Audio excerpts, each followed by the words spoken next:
Assalamualaikum warahmatullahi wabarakatuh. Saya Adrayanti Sabar, S.MP, salah seorang pengajar pada program studi kehutanan Fakultas Kehutanan Universitas Hasanuddin. Saat ini, saya akan menyampaikan pernyataan diri dosen dalam unjuk kerja Tridharma Perguruan Tinggi pada Dharma Pengajaran.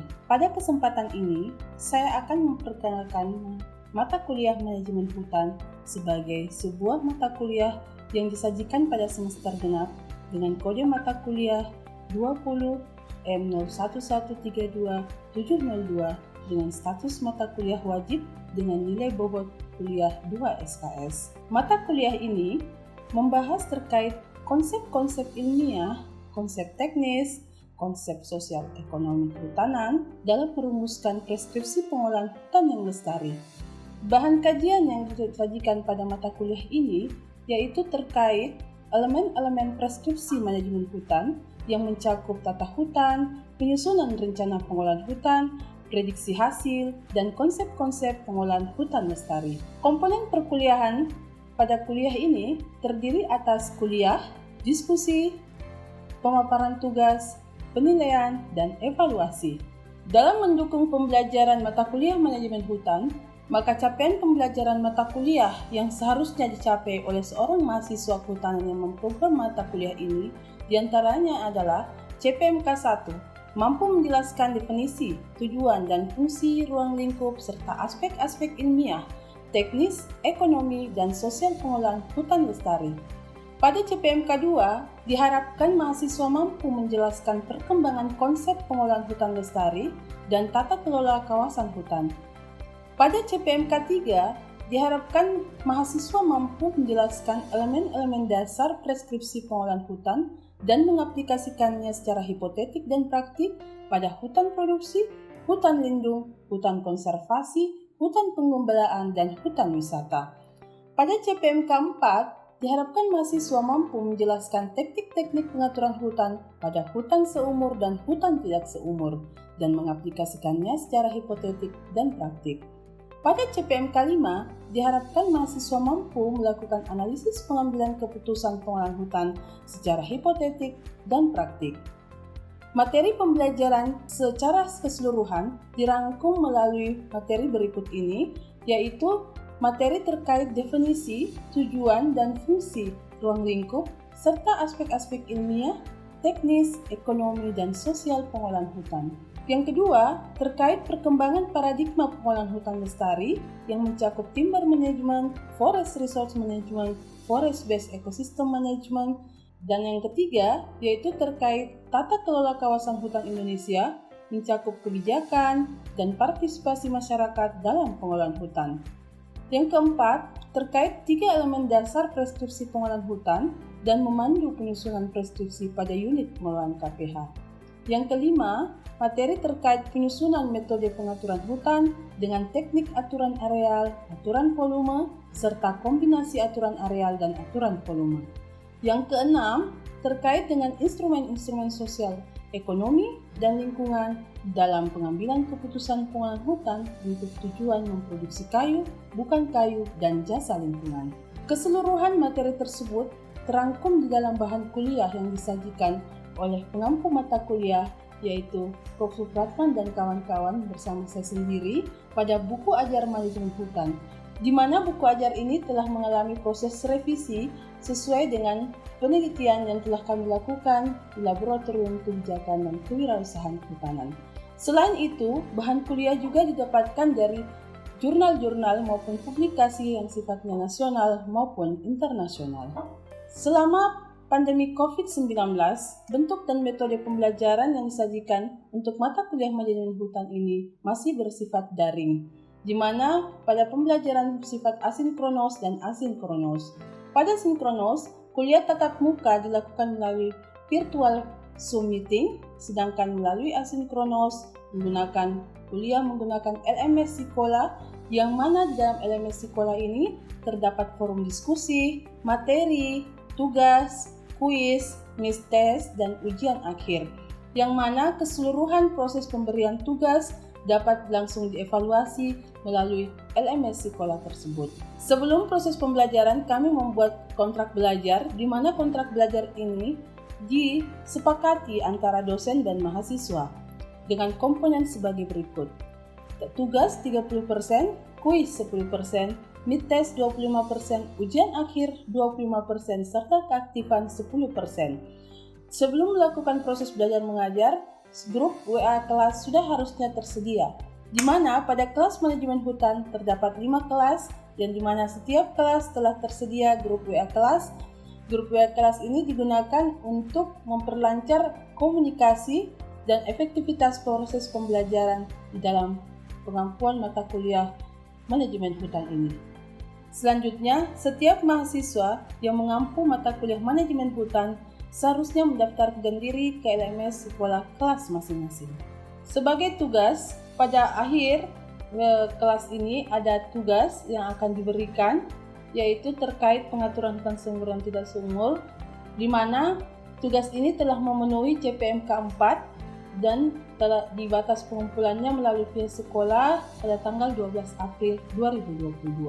Berikut saya akan menyampaikan cuplikan video pengajaran saya selama proses pembelajaran mata kuliah manajemen hutan pada semester yang lalu. Selamat menyaksikan. Oke, Assalamualaikum warahmatullahi wabarakatuh. Selamat pagi. Sebelum kita masuk ke materi pada minggu ini, seperti biasa gitu ya, sebenarnya kita mau mereview tugas yang minggu lalu. Saya cukup mau mendengar satu orang menyampaikan review tugas itu, baru kita coba lihat, karena sebenarnya ada saya mau lihat apakah kalian menemukan masalah dalam pengerjaan tugas itu atau tidak gitu. Ada yang bersedia untuk menyampaikan review tugas di minggu lalu? Bisa saya share screen, Bu? Siapa, Ulan? Iya. Oke, silakan Ulan. Jadi kemarin untuk tugas ketiganya itu menghitung jatah tebang tahunan menggunakan metode tebang pilih tanam Indonesia. Nah, untuk yang diketahui di sini itu kelas umur 1, 2, 3, dan 4 ini dapat kita lihat di tabel. Ada di tabel untuk kelas umur 1 itu 5 tahun dengan luas 1.100 hektar dengan volume 30 meter kubik per hektar. Kemudian kelas umur 2 itu 15 tahun dengan luas 900 hektar dengan volume 75 meter kubik per hektar. Kemudian kelas umur 3 25 tahun dengan luas 900 hektar dan volume 105 meter kubik per hektar.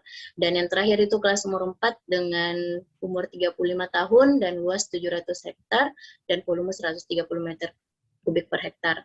Nah, ada pun yang diketahui itu untuk siklus tebangnya 35 tahun dan juga faktor keamanannya 0,8 dan faktor eksploitasinya 0,7.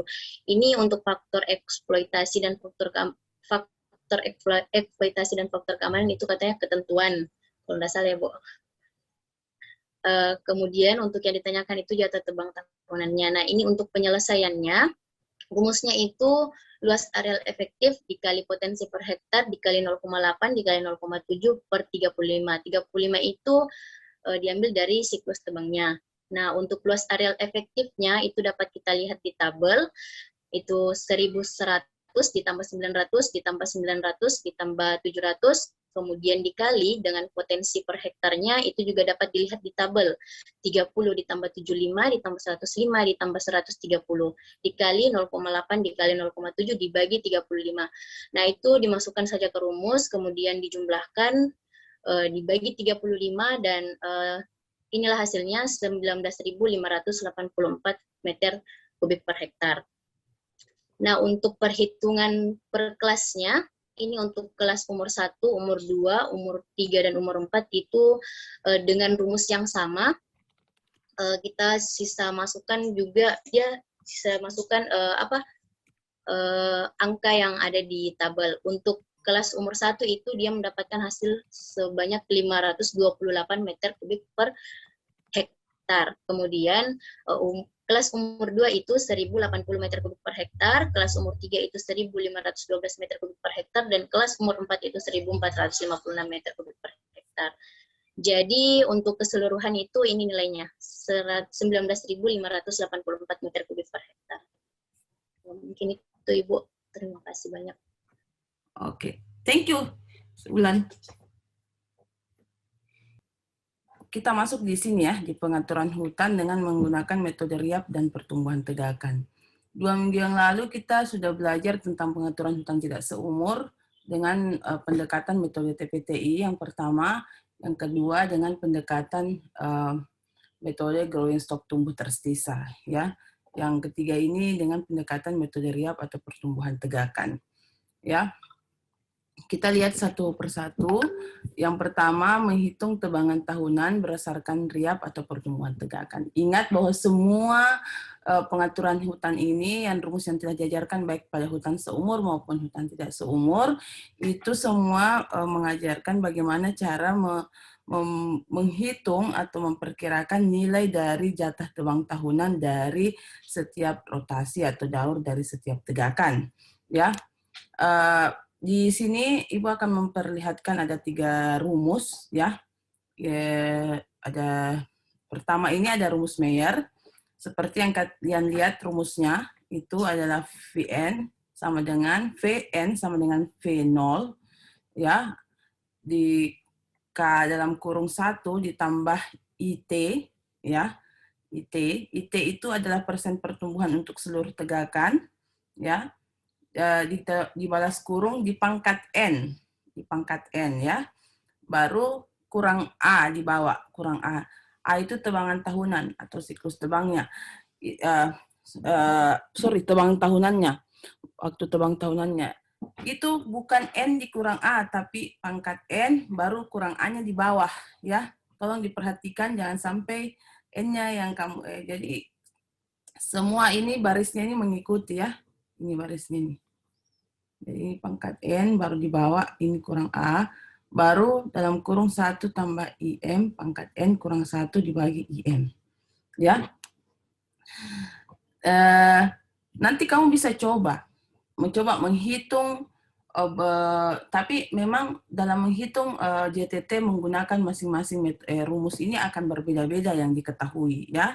Tentunya dalam hal ini, bagaimana kita menaksir angka itu, mempersiapkan nilai-nilai itu sesuai dengan data yang tersedia tentunya. Ya, berdasarkan misalnya hasil penelitian, apa yang kamu temukan, data apa yang kamu peroleh, ya itu yang kemudian kamu bisa lihat, oh ini pendekatannya cocoknya apa. Atau kalau tidak, kamu melihat pendekatan ini, kemudian kamu mempersiapkan data itu setelah mengolahnya dari hasil lapangan gitu. Jadi ada IM, persen pertumbuhan pada bagian tegakan yang ditebang, tebangan A, tebangan tahunan, dan N itu adalah jumlah tahunan saat dilakukan penaksiran tebangan. Ya, sebaik mungkin kau catat. Selain mungkin pasti kalau kalian ini sudah screenshot nih toh. Kalau sekarang kan mahasiswa tidak mencatat nih screenshot, aman lagi. Nanti kalau dilihat dicari bingung gimana, minta saya screenshot dulu. Karena saking banyaknya yang kau screenshot toh, semua mata kuliah kau screenshot. Oke.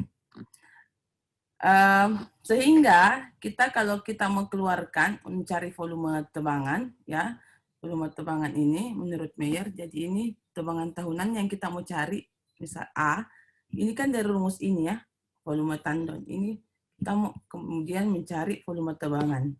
Kalau kita mau cari volume tebangan, berarti kita keluarkan A-nya. Ya. Kalau kita keluarkan A-nya, rumusnya itu akan menjadi begini. Nah, V0 ini, dalam kurung dulu, V0, dikali 1,0, 1 ya boleh, 1 aja boleh, tambah IT, ya, pangkat N, dikurang, Vn, balas kurung, dikali IM per 1 tambah IM pangkat N kurang 1,0. Jadi sama yang tadi, cuman ini kita keluarkan, ini kalau A-nya yang kita ditanyakan, ya. Sama enggak ini tadi? Tapi ini kan rumusnya sudah beradaptasi, ya, sudah berubah sesuai dengan, karena sudah dikeluarkan A-nya yang dicari. Misalnya VO-nya yang diketahui, ya. VN yang diketahui. Oke. dari tadi itu menghitung tegangan tahunan berdasarkan riap atau pertumbuhan tegakan, F yang tadi itu yang nilai di belakang ini adalah nilai F, ya. Ini namanya nilai sinking fund formula. Ini nilai F yang merupakan faktor pengali akibat adanya tenggang waktu antara volume tandon hutan pada saat ini dengan volume tandon hutan pada waktu yang akan datang, atau Vn. Di mana F ini, jadi kalau kita mau tulis rumusnya secara sederhana ini, V0 dikali 1,0 tambah IT pangkat N dikurang Vn dikali F. Ya enggak? Ya, dikali F. Sederhanakan begitu. Karena ini adalah, ini nilai F ini. Di M itu per 1,0 tambah 1M pangkat N dikurang 1,0 itu adalah nilai F. Nah, sehingga nanti kalau ditanya rumus, ada contoh seperti ini, ya, contoh penggunaan rumus Mayer, suatu tegakan hutan jenis komersial tak seumur dengan siklus tebang, ya, N sama dengan 5 tahun, mempunyai tandon hutan saat ini, itu V0 sama dengan 300 meter kubik, dan tandon hutan untuk waktu yang akan datang sebesar Vn sama dengan 320 meter kubik. Persen pertumbuhan untuk seluruh tegakan, ya, IT, adalah 0,06. Ya, IT-nya, ingat. Ini bagusnya sudah dituliskan, diketahuinya N sama dengan 5 tahun, V0-nya 300 meter kubik, Vn-nya 320 meter kubik, ya. Sudah ada semua angkanya, IT-nya 0,06, ya. Dan kemudian persen pertumbuhan, ya, persen pertumbuhan untuk tegakan yang akan ditebang, IM adalah 0,04, ya, 0,04. Maka jumlah kayu yang tersedia untuk ditebang selama siklus tebangan 5 tahun itu berapa? Pertanyaannya kan ini, berapa jumlah kayu yang tersedia, ya, untuk siklus tebangan yang 5 tahun. Jadi tadi ada rumus A, yang rumus A itu yang pertama kamu perhatikan yang ini kamu ganti jadi F kali F. Jadi supaya jangan langsung kamu selesaikan ini, ya. Ya, satu-satu. Jadi A-nya dulu kamu selesaikan pada bagian kiri. Ini kan ada F. Nah, masukkan nanti semua angka itu. Ini dicatat, nanti kamu tolong cari angkanya sendiri, ya. Baru kali F. F itu kamu turunkan dari rumus yang tadi. Yang pertama yang ini. Nah, F-nya itu dimasukin juga di sini. Tadi misalnya rumusnya apa? IM per 1 ditambah IM pangkat N, N-nya itu 5, ya, dikurang 1. Oke, masukin di sini. Itu baru dijalankan, ya. Nah, setelah dijalankan, sesuai ini, nanti kan kamu dapat, ini juga masukin ini angka ini yang pertama, yang rumus yang pertama ini. Ya, ini. V0, ya. V0, ya, V0 dikali 1 ditambah IT, ya, pangkat N, ya, dikurang Vn, ya, ini dikali F. Nanti kalau kau dapat angkanya ini, baru kau selesaikan, baru ini kan kali F. Nanti F-nya cari sendiri. Supaya jangan langsung satu-satu kamu cari. Nanti kalau sudah dapat angkanya masing-masing, baru dikalikan. Ya? Paham maksudnya? Paham, Ardiansyah? Iya, Bu. Ya, jadi sehingga kalau kita sudah mendapatkan angkanya masing-masing, sekalian coba sendiri, ya, silakan turunkan sendiri, itu dicatat di kertas, nanti itu menjadi bagian dari tugas terakhir di tugas, ada nanti terakhir tugas kelompok, sebentar Ibu tunjukkan. Ah, inilah nilainya, ya, kalau kamu sudah turunkan. Oke. Sekarang kita lihat yang rumus kedua. Ini rumusnya rumus Austria, ya. Jadi rumus Austria ini ada beberapa yang harus kita perhatikan. Jadi rumus Austria ini dia pakai increment langsung. Dia meminta nilai riap tahunan di situ, volume riap yang langsung kita memasukkan di dalam rumus. Nah, kalau actual growing stock saya kira sama, yang lain juga begitu, ya. Kemudian normal growing stock, ya, tandon tegakan normalnya berapa secara normal ini growing stocknya dari satu periode tebangan. Kemudian rotasi, ya, atau periode yang dipilih.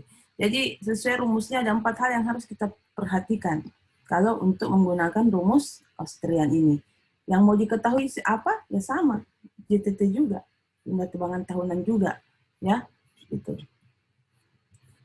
Kita lihat ya. Nah, sebentar baru Ibu kembali ke sini, ini nanti dari tugas kelompok. Yang ketiga itu adalah rumus Hanslick, ya. Jadi rumus Hanslick ini H sama dengan I, ya, ditambah VM per R, di mana H itu adalah Hanslick sendiri yang menyatakan H sebagai volume tebangan tahunan, ya, yang di mana I adalah rata-rata pertumbuhan tahunan selama rotasi, dan VM adalah volume kayu masak tebang, dan R sendiri adalah rotasi. Jadi itu, jadi masing-masing rumus ini punya perbedaan. Nanti saya cuma berpikir begini, kalau semua angka ini tersedia, ya, di dalam suatu data, ya, hasil analisis data, kalau mau dihitung, kita bisa lihat berapa perbedaan nilai, ya, atau nilai yang diperoleh, atau adakah perbedaan nilai, pertanyaannya, dari setiap nilai jatah tebang tahunan, dari setiap rumus yang kamu gunakan. Pendekatan. Kan begitu ya harusnya. Tapi ini akan bisa terjawab kalau data yang kita gunakan itu semuanya yang diketahui ini ada di dalam data. Ya, ada. Kalau tidak ada kan juga bingung. Nah, atau memang bagaimana caranya mendapatkan data itu. Ya, makanya biasanya saya minta ke asistennya kemarin, nanti minta tolong mahasiswanya diarahkan. Mereka menghitung itu menggunakan rumus ini sesuai dengan data yang dia sudah peroleh dari lapangan. Ya, pokoknya data yang tersedia saja yang kamu pakai. Jangan lagi bikin repot, pusing. Ya, nanti kamu lihat, oh kebutuhan data saya itu ada di sini dan bisa menggunakan pendekatan rumus ini dalam menghitung itu misalnya. Ya, oke. Saya lihat di grup itu kita ada 19 orang. Berarti kamu ada mahasiswanya sekitar 14-15 orang ya, Sri Wulan? Iya, Ibu. Iya, oke. Jadi kalau begitu kita bagi ini kelas menjadi 3 kelompok. Ya, 3 kelompok saja. Ini Ulan nanti yang akan buat kelompoknya. Di mana kelompok yang dibuat itu Ulan harus terdistribusi normal antara laki-laki dan perempuan di dalam satu kelompok. Ya, pokoknya dalam satu kelompok tidak boleh didominasi laki-laki atau tidak, ataupun sebaliknya. Ya, jadi terdistribusi normal, ada laki-laki perempuan yang nilainya mungkin hampir mendekati. Kalau misalnya 5 kan mungkin 3-2 atau ya gitu. Tidak boleh 4-1 ya. Distribusi laki perempuannya ya. Kemudian ini saya mau tunjukkan soalnya, ini tugasnya. Ini adalah data kawasan hutan Douglas Fir seluas 240 acres dengan rotasi 60 tahun dengan di mana dengan luas, volume dan riap sudah ada di dalam tabel. Ya, ada di dalam tabel ya. Itu kamu bisa lihat datanya. Lihat ya. Ini pertanyaannya, kamu diminta menghitung hasil tahunan dengan rumus Austrian dengan periode 20 tahun. Persen eksploitasi dan hasil tahunan dengan rumus Hundeshagen, ya, ingat mesti ada rumus Hundeshagen, dan persen eksploitasi dan hasil tahunan dengan rumus von Mantel. Ya, saya kira itu ada di materi kita sebelumnya dan saya sudah jelaskan juga. Ini menjadi tugas akhir untuk Ibu, di mana tugas ini dikumpulkan bersama dengan bukti mahasiswa itu melakukan kerja kelompok. Jadi kerja kelompok itu bisa dilihat kalau tidak secara luring, secara daring. Itu ada bukti screenshot fotonya atau jadi dilampirkan di dalam laporan tugas ini ya, di bagian menjadi bagian dari laporan tugas di bagian belakang. Jadi kalau kamu kerja kelompoknya pakai Zoom, ya screenshot Zoom-nya dan pesertanya kelihatan gitu ya, orang-orangnya ada di dalam daftar. Kalau kamu kerjanya luring, ya kamu harus foto dan suasana diskusi itu kelihatan bahwa kamu sedang mendiskusikan tugas ini. Tidak dikerjakan oleh satu orang, ya. Jadi ini juga menjadi bukti nyata bahwa betul-betul tugas ini bisa dilaksanakan secara berkelompok. Terima kasih untuk hari ini. Terima kasih semuanya. Semoga puasanya aman. Wabillahi taufiq wal hidayah. Assalamualaikum warahmatullahi wabarakatuh. Waalaikumsalam warahmatullahi wabarakatuh. Terima kasih. Itulah tadi cuplikan video pengajaran saya pada mata kuliah Manajemen Hutan. Semoga apa yang saya sampaikan tadi bermanfaat untuk kita semua. Wabillahi taufiq wal hidayah. Assalamualaikum warahmatullahi wabarakatuh.